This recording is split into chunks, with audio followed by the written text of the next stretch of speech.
Hello everyone, this is update for July 6, 2024, day 864 of the war, end of the date update. Also catch up for July 5 and 4. As always, I'm going to start with general strategic updates and then I'm going to switch to the situation in Ukraine and more specifically on the battlefield in Ukraine. I'm going to start with macroeconomic data because economy is the basis of the war, as I mentioned many times before. And actually, we're going to look a little bit at Germany and France, and there's pretty ugly numbers came from both countries. So first, Germany is new manufacturing orders in May, month on month. So basically, it's May versus April. It's down negative 1.6%. Prior period was negative 0.6. So as you can see, the acceleration of the negative trend. Then if we do the same manufacturing orders, new manufacturing orders, so basically it's a future revenue. It's the most leading indicator you could get year on year. It really dropping significantly, 8.6%.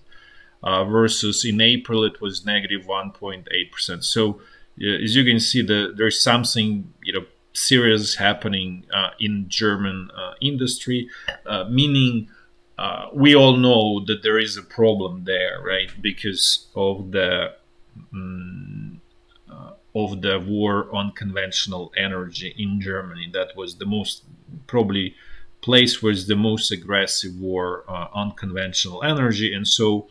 Effectively, there is self-destructive actions in Germany in terms of its own industry, which is backbone of German economy. There's no industry, there's no need for Germany. Effectively, as if you look at the competitive at the world, right? Why Germany exists? It's one of the main reasons is its manufacturing. For that reason, it's super self-destructive. At the same time, it's unclear to me why there is such a huge acceleration in this negative trend. Looks very horrific. I'm not sure what's going on. If people from Germany understand better what's happening under the hood in Germany, why there is such a big drop, specifically in May, what's happening, because there's something sort of specific going on. That's obviously I don't know, but would be interesting to find out. Then if we look at the Germany production, so basically this is what was made in May. So the new orders are what's going to happen in the future. So probably, I cannot say June because you don't know how those new orders are distributed, but let's say it's future, mostly probably June, July, some little August. But this looks ugly for the future. So there's not the summer in Germany is probably gonna look pretty ugly and going forward. Then production, this was for May, as you can see, also negative numbers. Not as horrific as new orders, but this will translate into horrific production sometime in June, July, and August timeframe. So things are gonna get worse. And again, nothing pretty here. Picture pretty ugly from both perspectives, future and present, basically. Then we're gonna switch to France, and you can see similar ugly picture, not as bad as Germany, and probably because the war on conventional energy not as aggressive. France is still relying on its nuclear power plants, which is backbone of the energy system there, which produces relatively, I would say, cheap energy. The only question about the future, since France lost its uranium mines that were producing cheap uranium, so things may change, but still, it's not going to be a drastic, change in prices, and it's not going to be incompetitive. But again, the same ugly picture in France. Given that these two countries are sort of backbone, not exclusively, we can add also Italy, but this is the major sort of engine of continental Europe. This really doesn't bode well for the entire continent. Now let's move to the US and look what's happening there. There are numbers for, I continue focusing on labor situation in US because that's sort of a major sort of front, economic front, where things are happening and where that will show where things are going to be going in the US in the coming months and where the US economy is going. Because if it goes in sort of negative direction, this is going to be like a double negative for the world economy, especially for Europe, because Europe sort of, there is self-created crisis because of the energy. We just look at that. But then also, if US is not consuming what's being leftovers, so what's being made in Europe, that's going to be extremely horrific for Europe. And it's sort of, call it like negative squared for Europe. So having said that, let's look at US numbers in terms of employment. So there was from Bureau of Labor Statistics, new numbers came for non-farm employment for June. And I just want to explain what this means. Is it's actually counting number of jobs. So it's not counting number of people who got jobs. So when it says here 206,000 jobs were sort of created, this is actually jobs. This is not 206,000 people were employed. What I'm trying to explain is that some people may have two jobs because they are not, they are part-time jobs. So the actual number of people who got employed is less than this number. So in some ways, this is overly optimistic number. It's still useful because it just gives you an idea of the job count, but it's not a count of people. So I just want to stress this big difference, and because it's going to be important once we go a little bit down to unemployment rate. And then if we look at the quality of these jobs that were created, it's also pretty ugly picture. So as you can see, it's government for the most part. Out of 206,000, 70,000, huge majority is basically third is government, which is obviously not value producing. I would say value destructive sector that's creating over regulation. It's basically, as I said, value destructive sector. Healthcare, it's also expense. It's not positive at all. All this means is that the society is getting sicker, and it's definitely not improving quality of life, let's put this way. So both also stifling, because this also means that the cost of healthcare goes up net, which will suffocate productive industries from capital, because that capital is not going to get deployed into producing whatever is truly necessary, improving life, but it's going to be deployed into maintaining expensive healthcare system that's not efficient at all. And then social assistance, this is again some sort of semi-governmental jobs, again nothing positive. So if you add all of this together, I think it's like 150,000 jobs, or probably even more, 160,000 jobs that are I would say value destructive out of 206,000 jobs. So basically you can say that a real economy, the economy that's producing value and improving standard of living for everyone, is simply essentially close to be not growing. So and that's again pretty negative sign overall. And having said on the basically, actually want to add to this, since I spoke about this overregulation and government employment, there is actually very bright news in the US, and it came from the US Supreme Court or Constitutional Court that overturned Chevron deference doctrine in the US. So what this really means is that in the plain language, this ruling from 1984 from the US Constitutional Court essentially allowed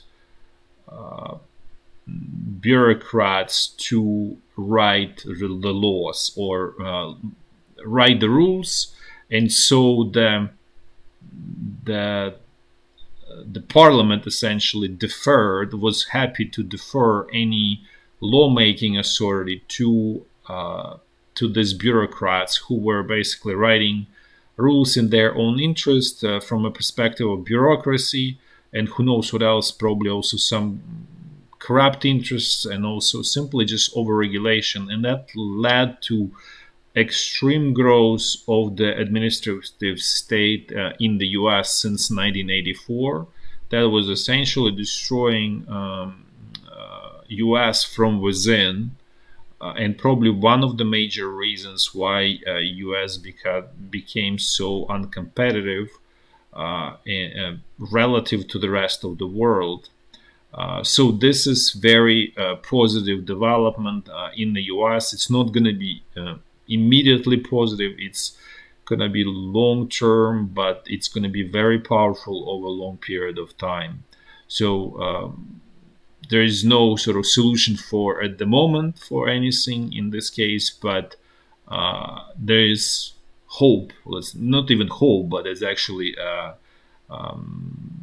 in the future, giving enough time, this will slowly but surely restore competitiveness of the US economy. Then we're going to switch to unemployment in the US. This is actually not counting jobs, but it's actually counting real people. And there are two key metrics there. There is there's 6 variations of unemployment from U1 to U6. And they do have their own roles. It's just it's look at unemployment from different angles, which is actually helpful. But the key one, and what you usually hear from the news and everywhere, it's U3. So as you can see there, that unemployment went up to 4.1%, and relative to the year ago, it was 3.6. So there's a very clear increase in unemployment, and in terms of real numbers, I think it's like 800,000 people more unemployed than used to be. But the full true picture of how it feels for the regular person on the street in terms of unemployment is actually U6, because it encompasses all sort of people who are not working, unemployed basically, and that is actually higher, and I would say significantly higher. It's 7.4%, also up by 0.5%. So there's very clear deterioration, slow deterioration in the US job market. It's not, but as I mentioned, previous videos from those initial jobless claims, it does look like this negative trend is accelerating in the US. Now let's move forward. Let's actually switch a little bit to more situation, basically military situation, and this is what you're seeing here is a shell for 125 millimeter tank cannons that are used by Soviet tanks, let's put this way. So which means it could be used by Ukrainian and Russian and whoever uses Soviet tanks. So Russia just looks like they built a new production facility in India that will be producing this tank cannon shells.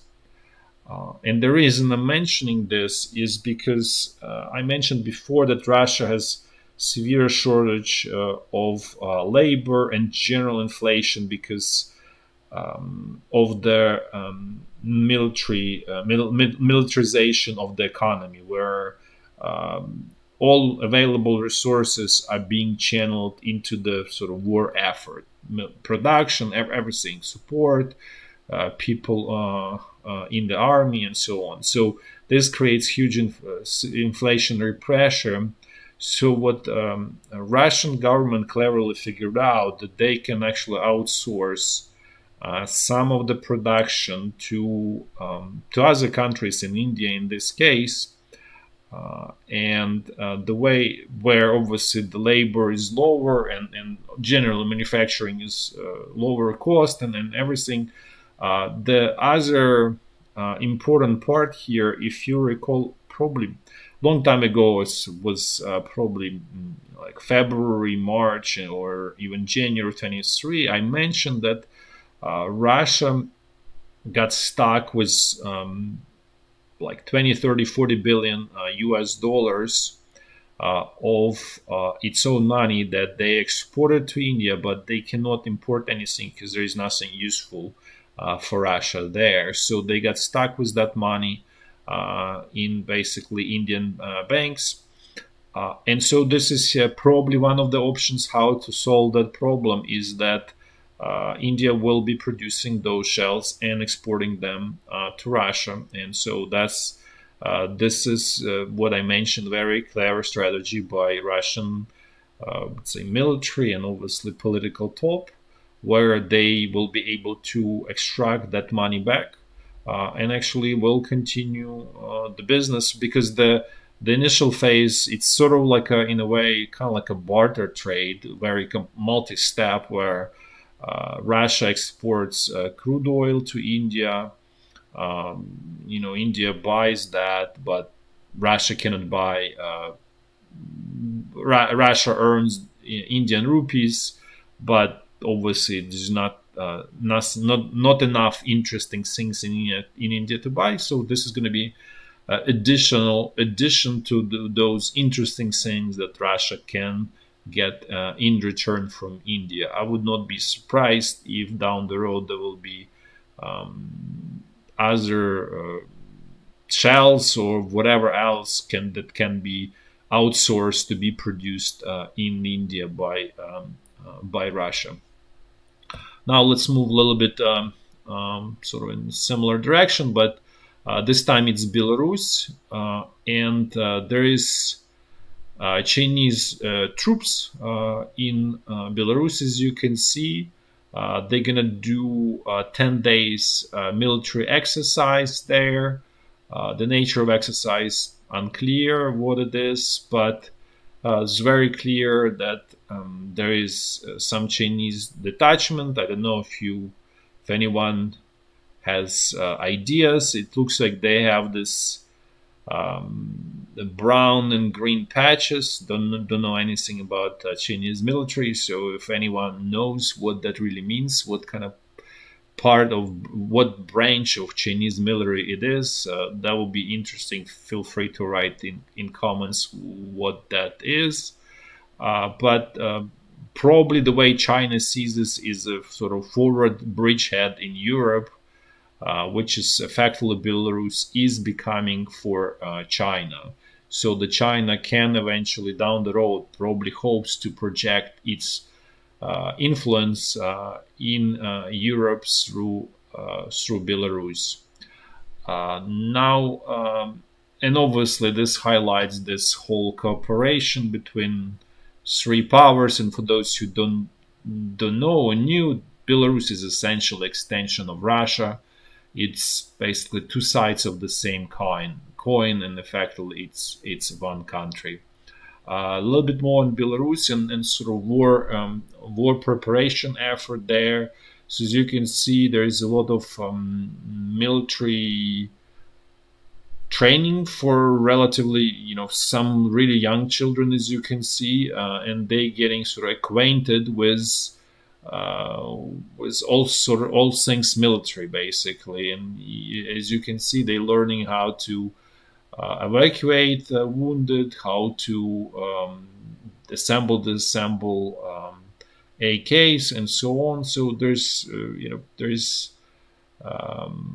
this is very similar, probably less organized, but very similar to what it used to be in the Soviet Union. So again, this is very clear sign that society is switching to the sort of putting in more focus on war preparation than anything. Now let's switch to the situation in Ukraine. So I mentioned before that I want to talk a little bit about the Ukrainian economy and business in general, and what's going to happen in Ukraine is there is a huge problem looming. It's not how to say, it didn't hit the news. It didn't. It's not sort of materialized yet, and it's hard to say to what extent it may materialize. But probably in a month, 2 or 3, there will be a huge problem for Ukrainian economy and generally business, no matter what kind of business, because the electricity generation capacity is effectively destroyed. Let's put this way, I was not correct. The one that's using natural gas or effectively diesel oil or coal, any of those sources, they were for the most part destroyed by Russian attacks. And so now the price of electricity is going to go up significantly, effectively to European levels, and more like speculative European levels, which are through the roof. And that will kill whatever is left over of Ukrainian business, and anything that was still viable, surviving, will be effectively dead in probably 2-3 months.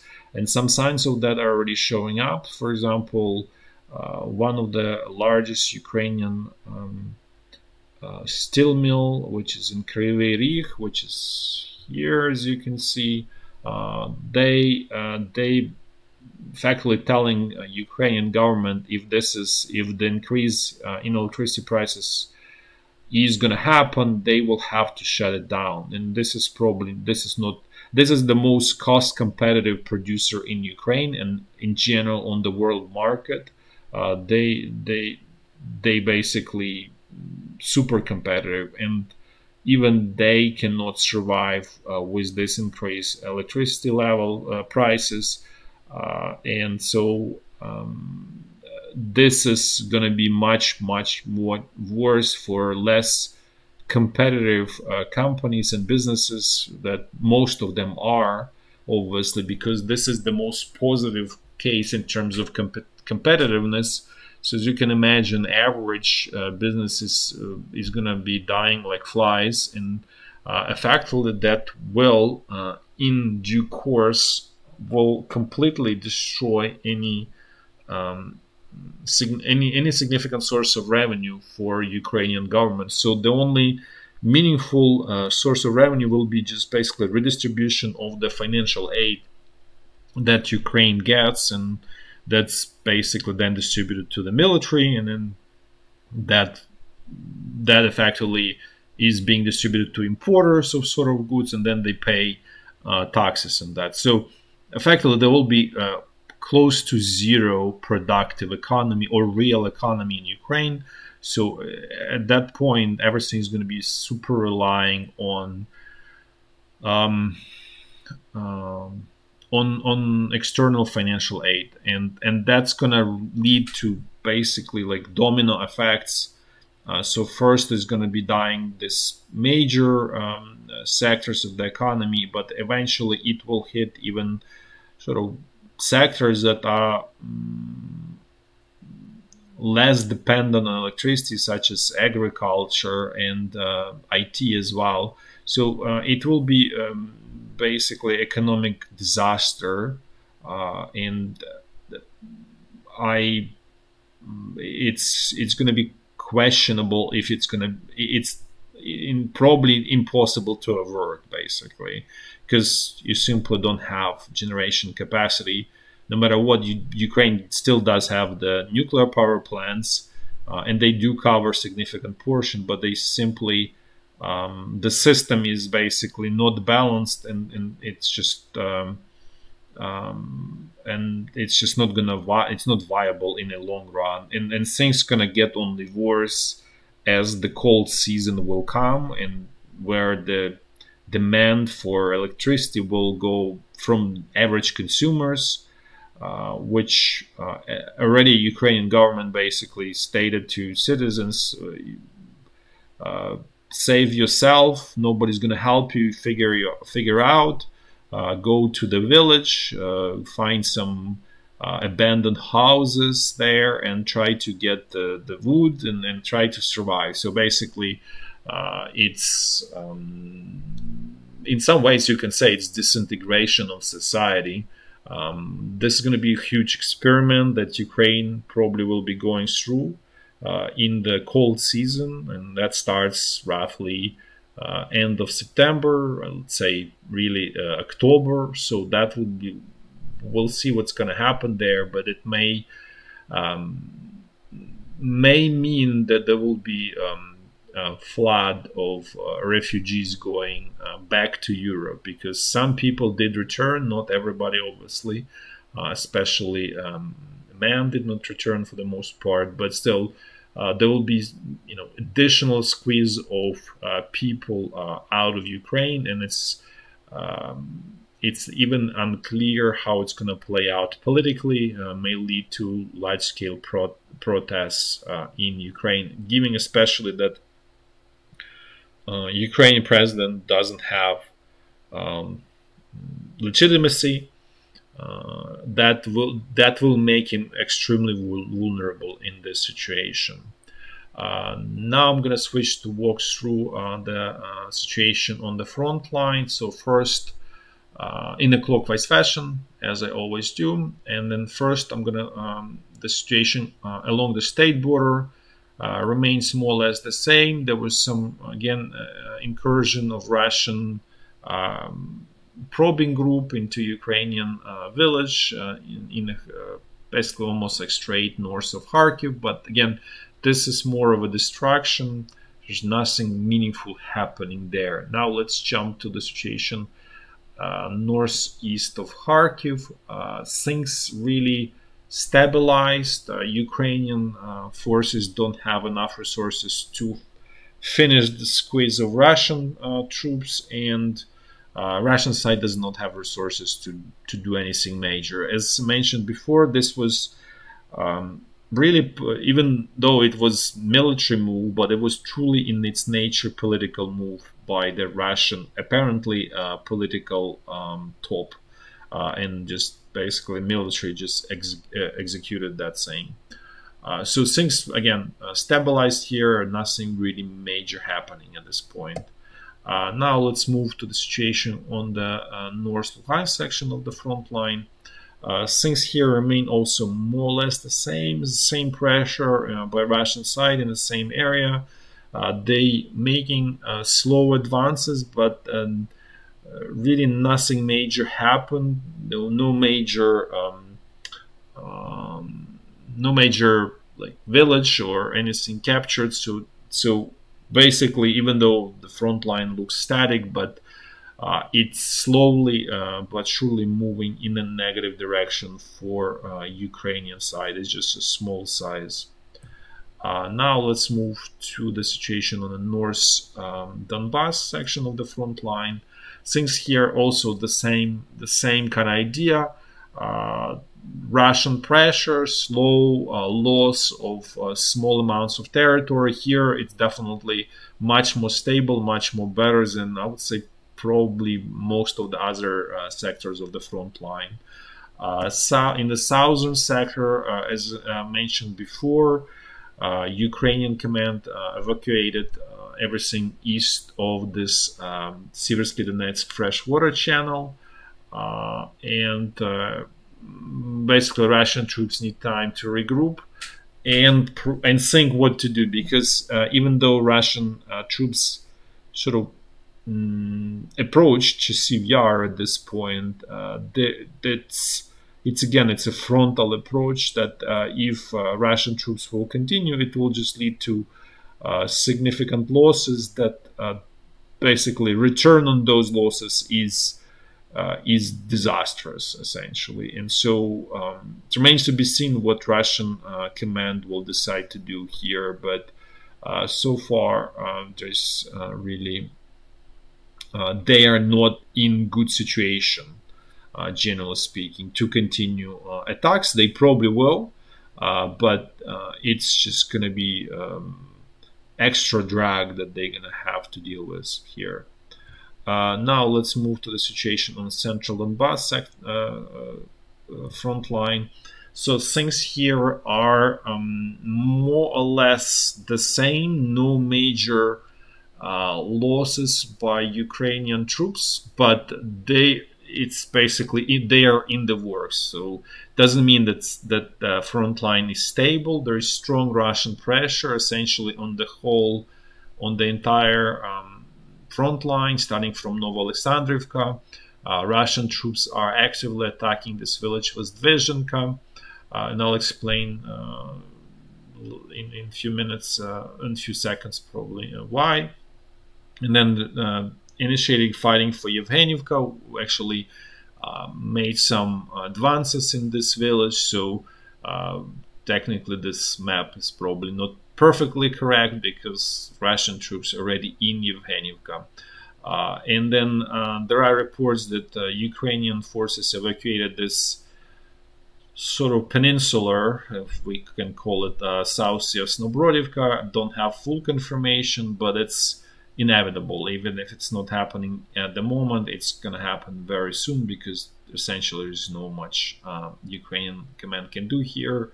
And essentially this whole area is probably basically south of Novoselivka, and to the west, to this stream here, is going to be lost probably in a short order by Ukrainian troops.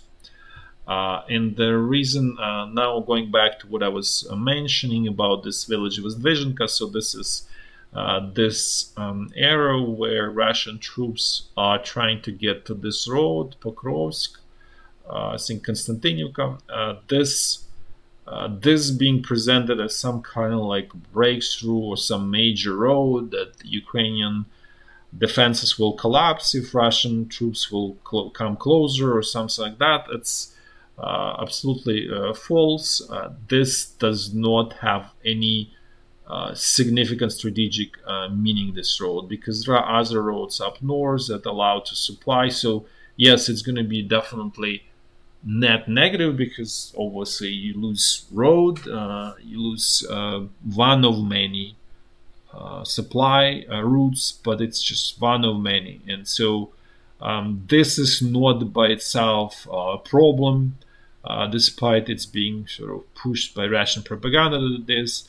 Really the problem is this actually unstoppable, I would say, advance in this whole area west of Avdiivka, which if this continues, this may lead to collapse of Ukrainian front line. It's not going to happen anytime soon, but let's say sometime in the fall, some things may get really serious, or Ukrainian command will have to sort of straighten the line, front line, and basically withdraw from all of this area that I'm showing if these advances continue. Because what's happening is technically it's actually very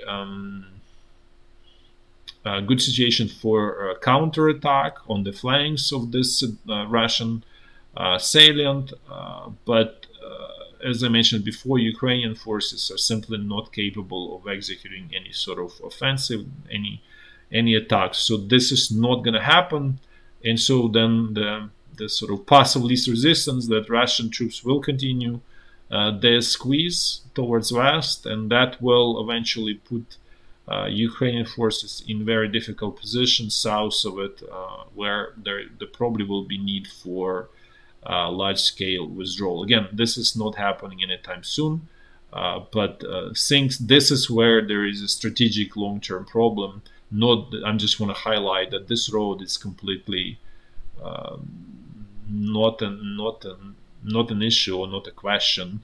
The real question is really this actual advance here, call it west of Ocheretino. Then if we look south, there are Russian advances in Krasnohorivka. Ukrainian forces losing it slowly but surely. So far, Russian troops blocked down west of Marinka, no major advances. Some advances of Russian troops here west of Novomikhailivka, so basically they're coming closer to this road. Again, no any military significance this road has. As soon as there is something meaningful, once this advances accumulate to something meaningful, I'll update the map. But basically, the front line here is not static. In Ukrainian forces are slowly but surely losing this, call it salient. Now let's move to Zaporizhya front line. Russian troops basically keeping their pressure in this area south of Velika Novosilka. They already captured Staromayorsky. They're in process of capturing Urozhaina. So basically, slowly but surely, Ukrainian side is losing what was liberated in the summer of 23. Otherwise, the rest of the front line is fairly quiet. There is no major pressure from the Russian side here. As I mentioned before, it does look that all available resources are being pulled from here to that area that we were just before, specifically west of Ocheretino or west of Avdiivka, in other way. Now let's finish with the situation along the Dnipro River, and things here are quiet. Nothing major is happening here. That's all for today. Thanks for watching, and until next time, bye bye.